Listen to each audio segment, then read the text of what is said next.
let me thank everyone who is coming today to All That's Kerala chat along the backwaters. As Mohit said, this is the 11th episode of our series, and it is the city book leaders which Mohit represents, and the Kerala Museum, Edapalli, Cochin, Kerala, which co-organizes this program. We have designed this as a program that introduces Kerala to the country and to the world, and of course to Kerala itself. Many thanks, Mohit, once again, and to city book leaders and to Aditi of the Kerala Museum. I believe she's not here yet for all the organizing and the backstopping work that you're doing behind closed doors. Thank you so much. Today's episode is on the cup that cheers, tea. Especially on cold, wintry evenings, tea is what keeps us warm and cozy and gives us that extra cheer. I'm personally a tea lover. I used to, at a point of time, drink 20, 24, 25 cups of tea a day, especially when I was at work in the bureaucracy, in the Indian bureaucracy, and later in the UN bureaucracy. But of course, gradually I've cut it down. But even now, I drink, I think, 8 or 9 cups or 10 cups of tea a day, and quite large cups, quite large glasses. I always believe that our Indian tea should be drunk in a glass, not in a cup. Kerala produces an abundance of tea. And the tea that we produce here may not be of the best quality, not like, say, Darjeeling tea, but I understand the quantity of tea that's grown is quite big. Now, to my mind, tea brings in 2 economic advantages to Kerala.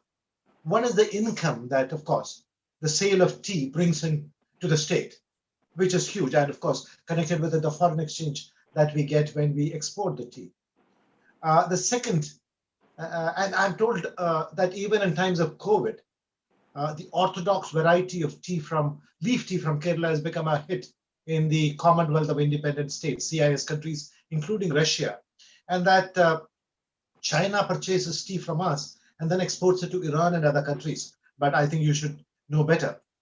The second reason, one economic reason is the amount of the wealth it produces in terms of sale of tea.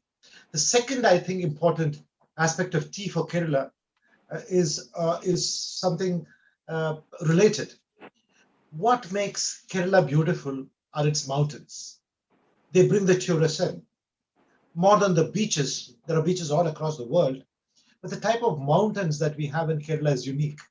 So it is the mountains that attract a lot of tourists into the state. And what makes Kerala's mountains so unique and distinctly beautiful?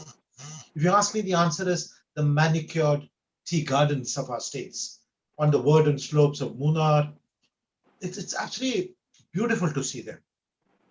So on the one hand, it is the sale of tea. On the other hand, it is the tourists that the tea and the tea gardens bring into the state. So there are 2 reasons why tea is important to us. And today, to understand the tea industry in Kerala, we have with us Sri Narendranath Dharmaraj. He will tell us all about tea and about the tea industry. He is, if I may call it that, the tea man of the South. He has spent an entire lifetime in the growing and the making of tea. As Sujit Patra, who is with us. Sujit Patra is the secretary of the Indian Tea Association. He's joining us from Calcutta. He's joined us from Calcutta.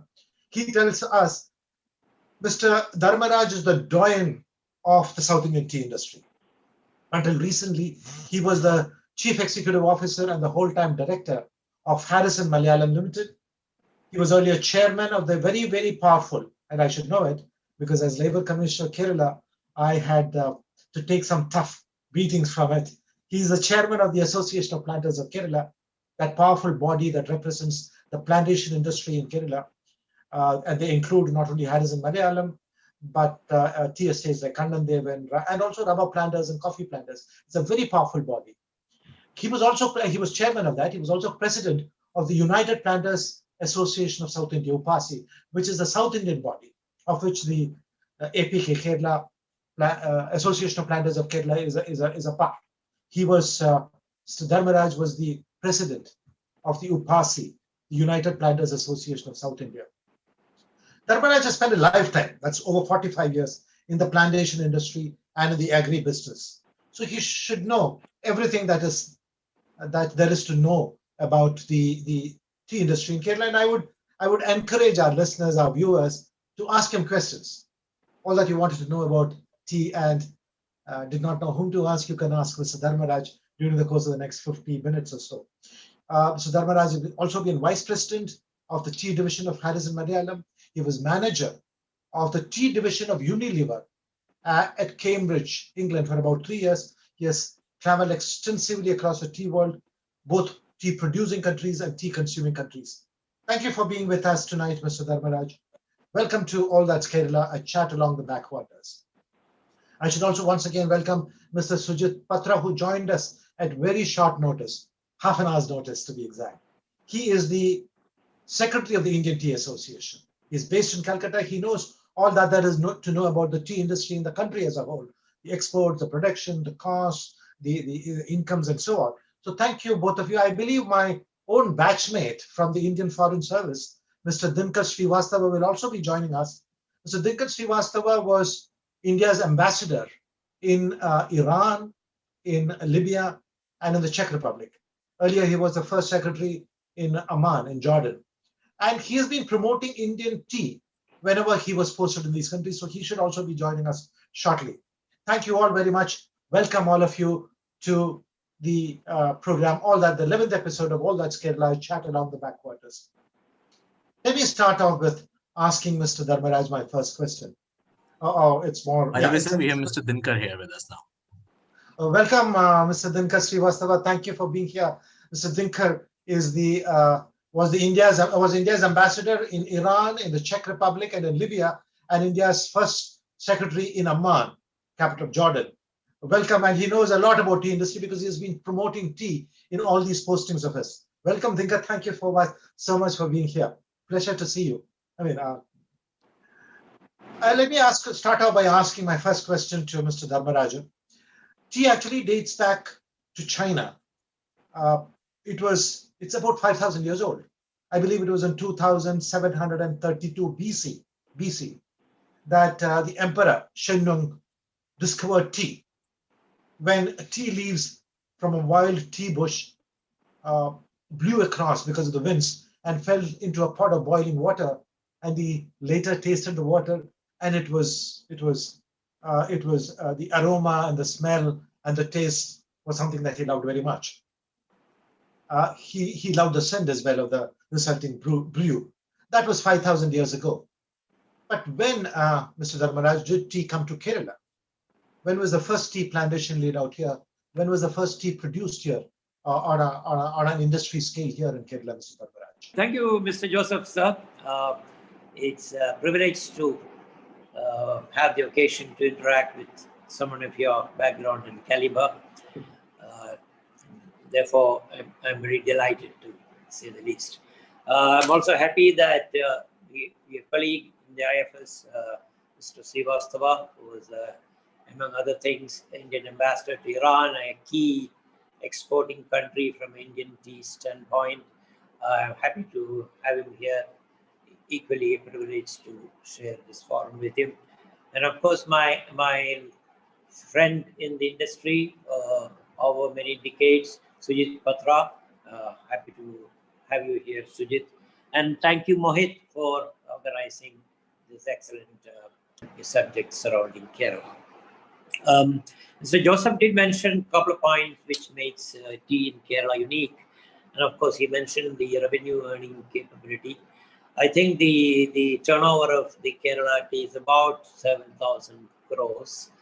And of course, he also mentioned about the biodiversity part of the tea growing areas. And of course, I would add a third dimension, and equally important dimension, is the employment generation of this industry. It's a huge employment provider. Although lately, the number of people working in tea plantations have come down. We'll talk about that a little later. But these three things, yes, make it rather unique proposition for Kerala. The first tea in Kerala was planted, I believe, in 1873 in Pyramid, in an estate called Penshurst, which is currently owned by a friend of mine called J.K. Thomas. I think this was probably the earliest tea planted anywhere in South India. What is unique about this industry, when I talk about the history of this industry, is that it is 250 years old, this industry in Kerala. You know, in a business world where you see industrial giants falling by the wayside because of disruptive technology, here is an industry which has withstood the test of time. So you can be critical about it and say that nothing has changed about it, but I would be complimentary to this industry and would want to say that obviously there's something very robust about this model and robust about this industry that has helped it maintain a long span of 250 years. I think, to my mind, there are two factors which is contributing to this. One, as I said earlier on, the huge employment capability of this industry, which sort of sustains a large rural community and population. The second is, it's with all the research going on, it has not been possible to find an alternative, an in vitro alternative to tea. Tea remains the second most consumed beverage after water in the world. So we have not been able to synthesize tea in a lab, and still dependent on the plant Camellia sinensis for producing tea. And I think that's the other factor. That's very interesting, Mr. Dharmaraj, to know that tea is the second most drunk drink in the world, in the sense that after water, it is tea that is drunk. Let me just quickly move on to Sujit and ask him about the tea industry on a national scale. Mr. Sujit Patra, what is the extent of tea that's grown in the country? How much of it is exported? What is the amount of money it brings to us in terms of foreign exchange and so on? Yeah. Good evening, sir. Good evening to everybody. You see, so far as Indian tea is concerned, India is the largest black tea producer in the world. And if we consider green tea also, we are the second largest after China in the world so far as tea production is concerned. But our exports, as per in the ranking, we comes in the 4th position. First is Kenya, thereafter Sri Lanka, then China, and thereafter India. India's domestic consumption is huge. We have to cater to the domestic demands, which is around 1100 million kgs of tea. Okay, we have big population, but the issue is that our per head consumption is not as high as other countries, even our neighboring country, Pakistan. Our per head consumption is around 786 grams per annum per head. So that is the scenario, macro scenario. We produce around 1,390 million kgs, out of which 10% is orthodox and green tea. So in India, consumption is mainly cities. So we, when we aim for exports, we make orthodox tea, whose consumption in India is very negligible. So what we requested tea board. If I may interrupt, Mr. Patra, orthodox. What is orthodox tea? Many of your viewers, sure, even I wouldn't know it. There are two types of tea. First is black, and another one is green tea. That everybody knows. Now, in the CTC category, there are in the black tea category, there are CTC and orthodox. CTC is curled, tear, and cuts. Means when a tea bush, from the tea bush tea leaves come, it is crushed under machine and thereafter oxidized and make that danadar or dust tea, whatever is available, we see it from in the market. But in case of orthodox, it's a rolling type of machine which makes leafy type of tea. Okay, and there is oxidization process is also very little, and it gives you good flavor. And the productivity of orthodox tea is lower than that of CTCTs. So it is little more pricey. And in the world market, orthodox tea share is around 40%. CTC share is again 40%, and green tea is 20%. So, but here in India, we make only 10%, around 130 million kgs of orthodox tea. So if we make more orthodox tea, then the exportability of Indian tea becomes more. And we requested the government of India and tea board, and thereafter they are giving us little subsidy. You see what happens when we make orthodox tea, the productivity is very less, because it's an art to make orthodox tea. CTC anybody can make, but orthodox you have to have expertise to make that orthodox tea. And for that, if we make orthodox, we don't have market in the domestic arena. So if it is not exported, it is a very risky, business. So, but there is demand for orthodox tea in the world market. As I have told, 40% of the share is in orthodox. So we are increasing year after year. Sorry. Thank you so much. I think that's a great explanation, and I think I understood for the first time what orthodox tea and CTC, curd, pear, and I forgot the third, CTCT is. Let me ask Dharmaraj, Mr. Dharmaraj, in Kerala, do we make more of CTC or more of orthodox? And why? I believe it's more of CTC, and why we are not focusing on orthodox tea here? I'll come back to you, Mr. Sujit.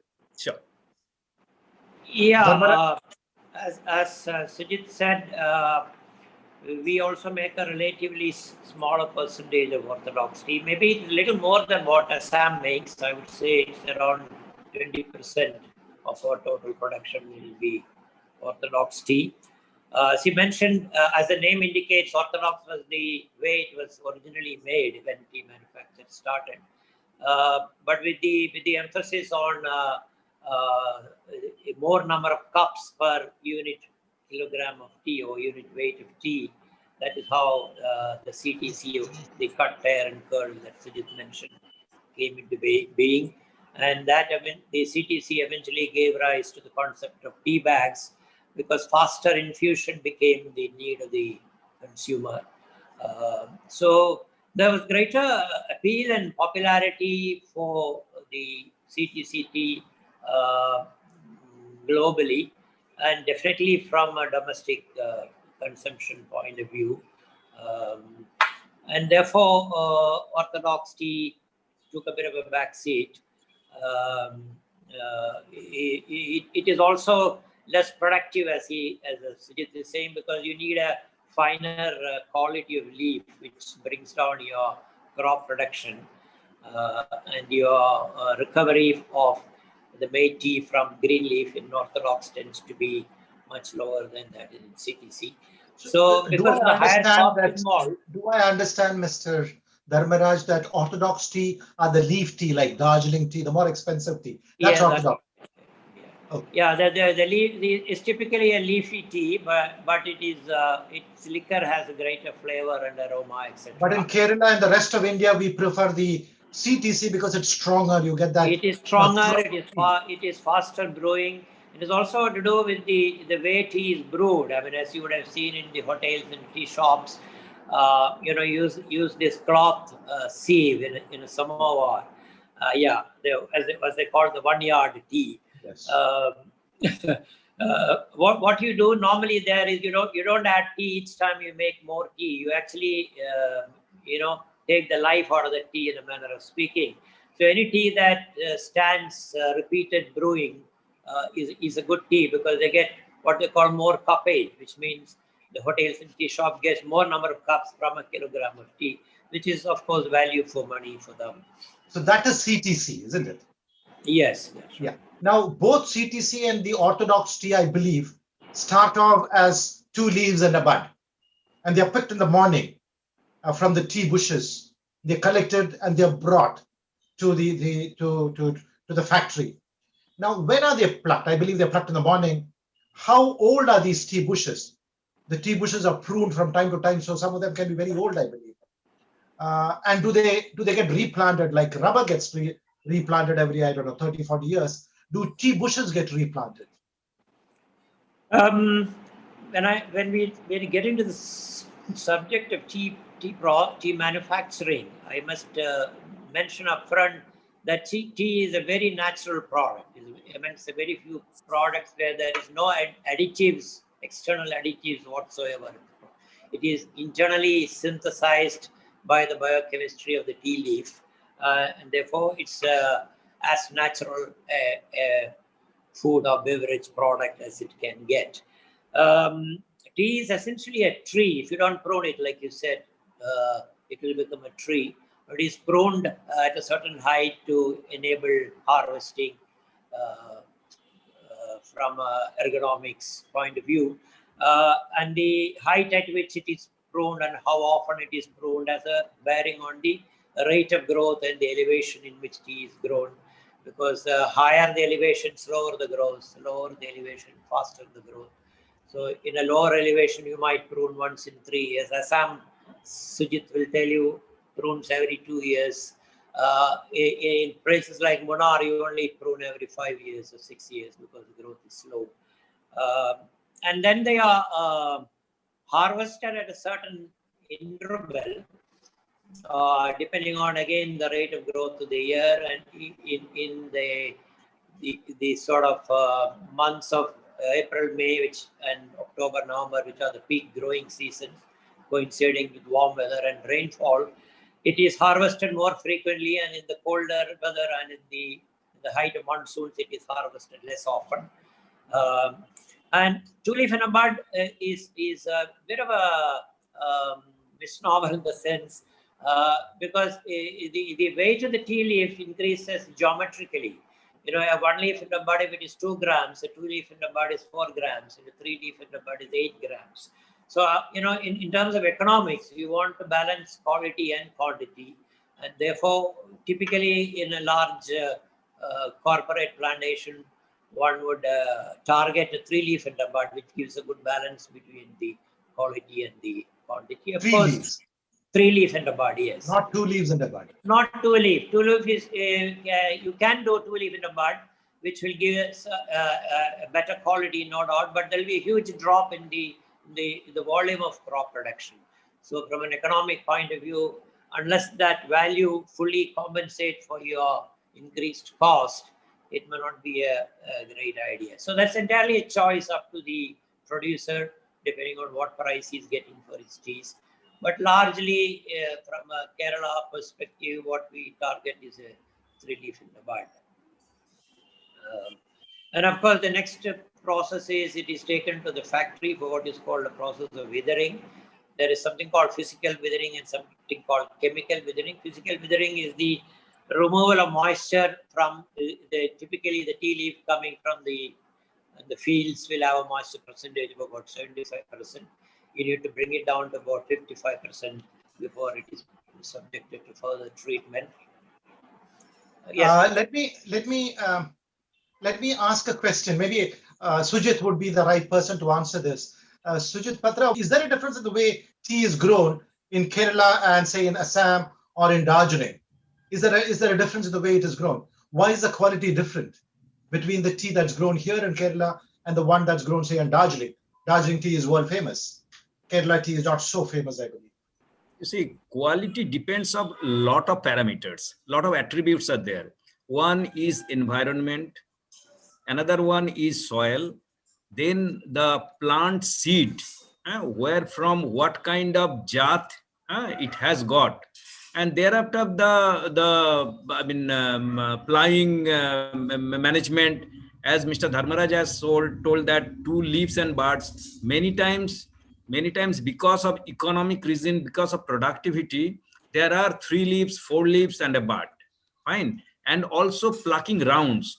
In some bushes, because of quality, they pluck after 7 days, after 10 days. In some cases, it is plucked after 15 days also. So all these and the manure management, pesticide chemicals management, all these things, and in the factory also, how it is manufactured. So all these things contribute to the quality and quantity of tea.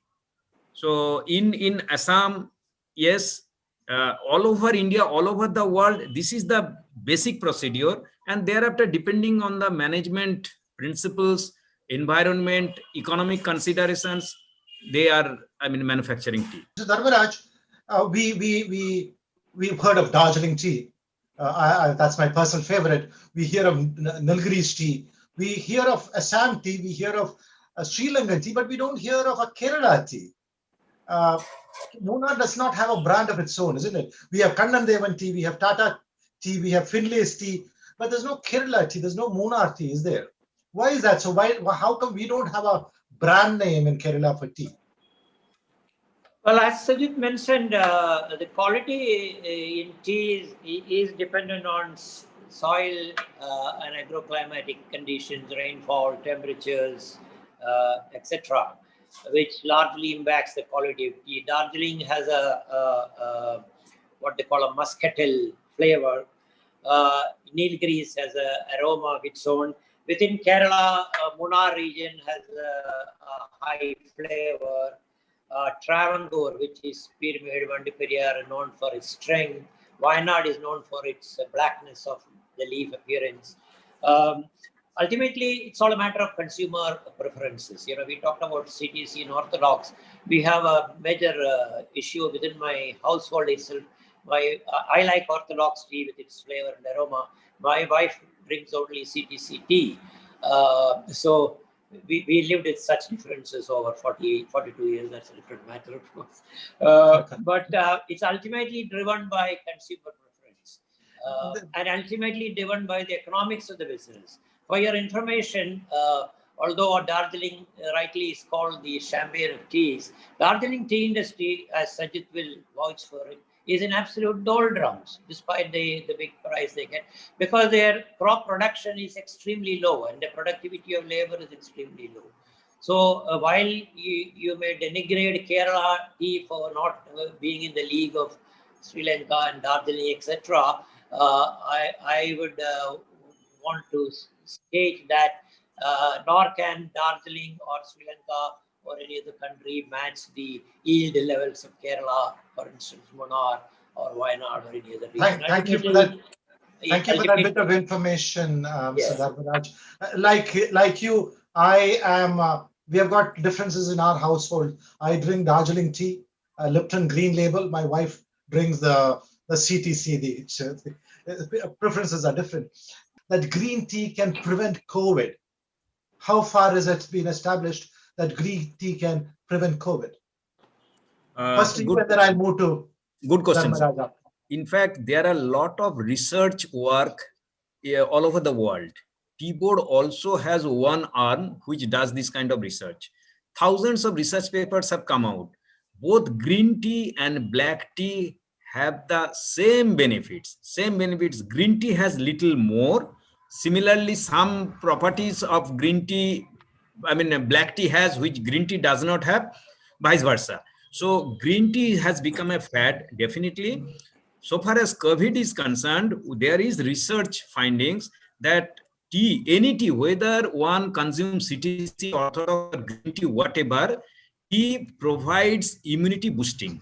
So whatever tea you drink, that gives boosting of immunity power of human being. And very recently, Ministry of Ayush also has come out with some in Twitter advertisement that people can drink tea, any tea, and it is an immunity booster. And nowadays, Indian Tea Association, Tea Board, all are doing this kind of promotion in the social media. All types of tea is good for health, and it prevents. It has a lot of antioxidants.